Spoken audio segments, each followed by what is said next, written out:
So I've been using American Express credit cards for more than a decade, and I would say alongside bank switching, they are one of the most lucrative money-making hacks and tricks that I have used in this time. Partly that's down to ongoing cashback and rewards with my spending. I know there have been other cards that I've used at other times. They've still been, if not my number one card, my backup card for that spending. But also, and potentially the one that's maybe the most money, probably the most lucrative welcome offers out there from any kind of credit card. They can be worth hundreds of pounds for each new card, and over the decade or more that I've had these cards, absolutely I would have made thousands of pounds just by doing my normal spending. And that's what I love about it. Using these cards for everyday spending, things I'm going to buy anyway, and I make money in return. I would take you through though which ones to go for, because there are so many to choose from that it can get a little bit overwhelming, maybe a little bit confusing, where to start and then where to go after that once you've already had some cards. I would go in as a first timer. If you haven't had Amex or haven't had one in the last 2 years, I would go for the American Express Nectar or the American Express Cashback credit card.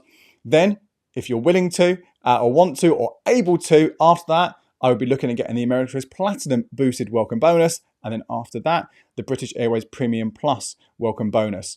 For ongoing spending, the Amex Nectar and the Cashback card are still the best paying ones out there as well. So mixing and matching between those ones, I think you're going to be the best bet. Now, there are some hacks and workarounds, but I'll save those for another time.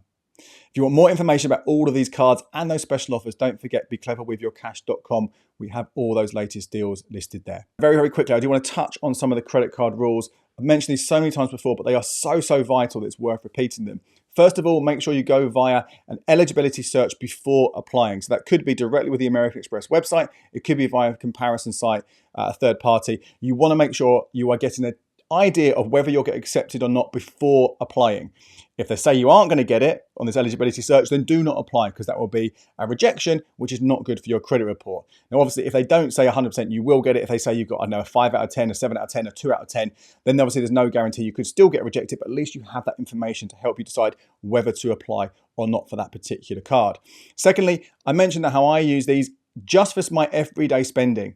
If you get one of these and use it to spend more than you normally would, well, you're not saving money, are you? You're spending for the sake of it, particularly when it comes to those welcome offers, which often require you to hit a certain threshold to trigger the bonus.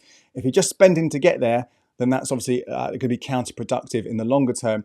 And even worse than that, if you can't clear your balance completely every single month, so you are overspending on these cards, then you're going to get hit with interest charges, which will wipe out the cashback, and potentially some sort of penalties on your credit report if you fail to pay at all.